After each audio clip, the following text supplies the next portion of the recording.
इस सीज़न की शुरुआत होती है बिल्कुल वहीं से जहाँ से पहला सीज़न ख़त्म हुआ था।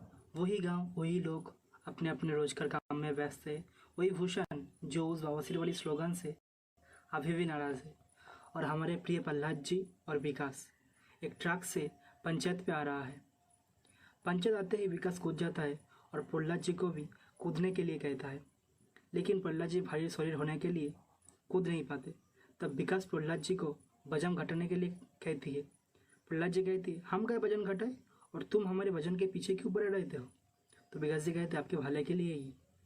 फिर वो लोग पंचायत के अंदर आ जाता है, लेकिन सचिव जी पंचायत में कहीं दिखाई नहीं देता। तो लोग सचिव जी को पुकारते हैं और फिर देखते हैं कि सचिव जी टैंक से नीचे आ रहा है।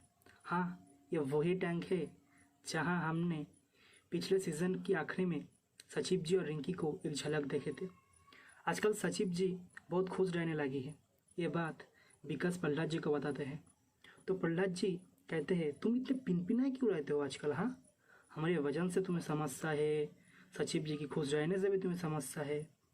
फिर सचिव जी ऑफिस में आता है तो प्रहलाद जी सचिव जी से पूछता है, क्या बात है सचिव जी, आजकल टैंकी में बहुत आना जाना होता है? सचिव जी कहते हैं, अरे ऐसा कुछ नहीं, कुछ दिन पहले टैंकी पे चढ़ा था तो रिंकी मिल गई थी, फिर सोचा मैंने भी ट्राई कर लूँ। फिर प्रहलाद जी कहते हैं, रिंकी भी आती है क्या चाय पीने वहाँ पे? सचिव जी कहती है, अरे नहीं नहीं, वो तो एक ही बार आया था। पहले तो मैं सोचा शायद पागल होगी, चाय पीने के लिए इतनी मेहनत कौन करता है? प्रहलाद जी कहते हैं, हाँ वो पागल तो है और आप उससे ज़्यादा घूमे मत। असल में यहाँ पे प्रहलाद जी और विकास को लग रहा था कि सचिव जी और रिंकी के बीच कुछ चल रहा है। फिर सचिव जी मनरेगा को लिस्ट लेकर उन दोनों के साथ काम के जगह पे पहुंच जाती है जहाँ पे मिट्टी खुदाई का काम चल रहा था। सचिव जी सबको काम के बारे में बोल रहा था और इधर विकास और प्रहलाद जी वही रिंकी और सचिव जी के बीच कुछ चल रहा है क्या, इसी के बारे में चर्चा कर रहे थे। फिर सचिव जी को परमेश्वर जी का कॉल आता है। सचिव जी उन्हें पंचायत ऑफिस में आने के लिए बोल देता है। असल में परमेश्वर जी का ईट मिल है जो मिट्टी खरीदने के बात के लिए आ रहा था। इसके बाद हमें प्रधान जी का घर दिखाया जाता है जहाँ प्रधान जी पंचायत निकालने की तैयारी कर रही है।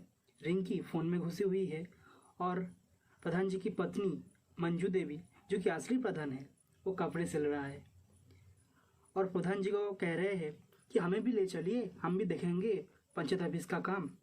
तो प्रधान जी कहते हैं, अरे क्या देखोगे भाई, मिट्टी खुदाई का काम, अगर प्रधान लायक कोई काम होगा तो तुम्हें बता देंगे।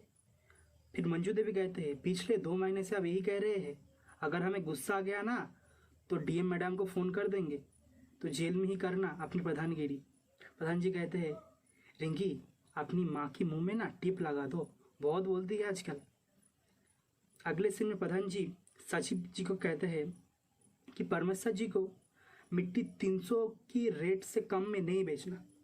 फिर विकास कहता है, पिछले बार भी आप यही कहते थे, 300 बोल के 250 में ही बेच दिए। सचिव जी कहते हैं, इतनी करीबी आदमी से धंधा नहीं करना चाहिए प्रधान जी। प्रधान जी कह के करीबी लोग अपना काम निकल लेते हैं। तो फिर प्रधान जी कहे, ध्यान रखना पड़ता है करीबी को, इलेक्शन जो आ रहा है ना।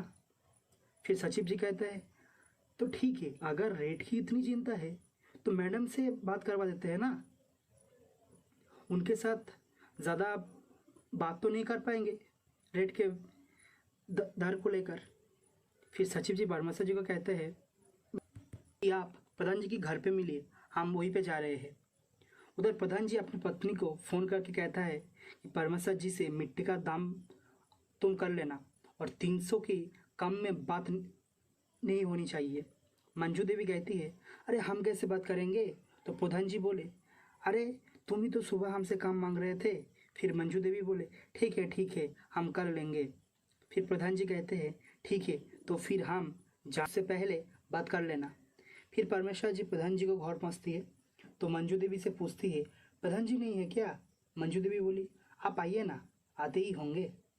फिर उन्हें चाय पीने देती है मंजू देवी। फिर मंजू देवी बातों बातों में उनसे मिट्टी की रेट के बारे में पूछती है।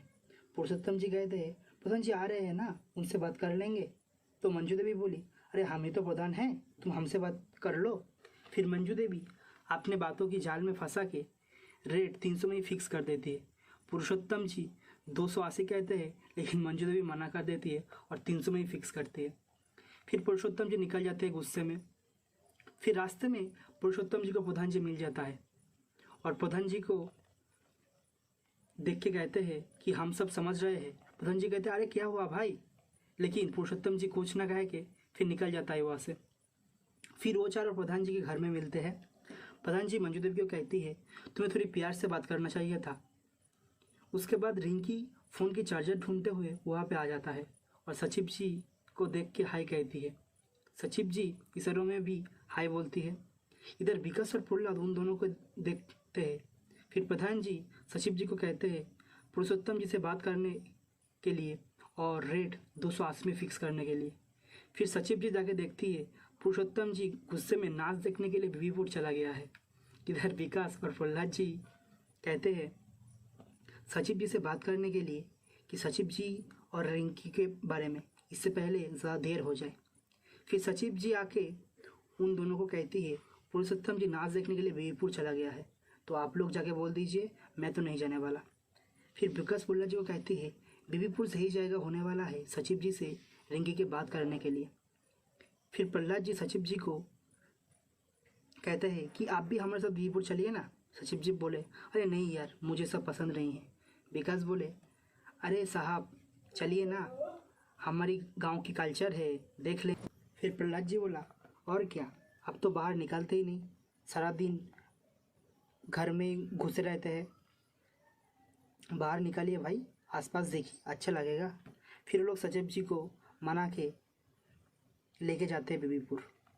लेकिन वो जगह देखते हैं कि जहाँ नाच हो रहा था वह सब बिखरा हुआ है और कुछ लोग पुरुषोत्तम जी बोला अरे ये लोग दो नाचनी को लेके आया था, लेकिन उसमें से एक लड़का था, तो लोग भड़क गए और ये तोड़ फोड़ कर दी और इसी में वो लड़की वाली नाचनी को चोट आ गया। विकास बोला तो इसमें आप क्यों टेंशन ले रहे हैं। पुरुषोत्तम जी बोला अरे हम ही तो बताए थे कि लड़की नहीं लड़का था। अब सचिव जी बोले ठीक है छोड़िए, प्रधान जी कहे आप है। फिर पुरुषोत्तम जी उन्हें रोकता है और रोकते हुए कहते हैं सुनिए ना, उस लड़की के हाथ पे चोट आई है, आप अगर उसे डिस्पेंसरी ले जाता है तो बहुत अच्छा होता। सचिव जी बोले अरे आप तो ले जाइए ना। पुरुषोत्तम जी बोले अरे हमें यहाँ सब पहचानते हैं, लेकिन आपको कोई नहीं पहचानता ना, तो आपको कोई तकलीफ भी नहीं होगी। और 10 बजे के बाद डिस्पेंसरी बंद भी हो जाता है और आप उस लड़की की हालत देखिए, बहुत ख़राब है। लेकिन फिर भी सचिव जी नहीं मानते। तब पुरुषोत्तम जी कहते ठीक है 280 में रेट फाइनल करते, लेकिन आप तो उसे ले जाइए।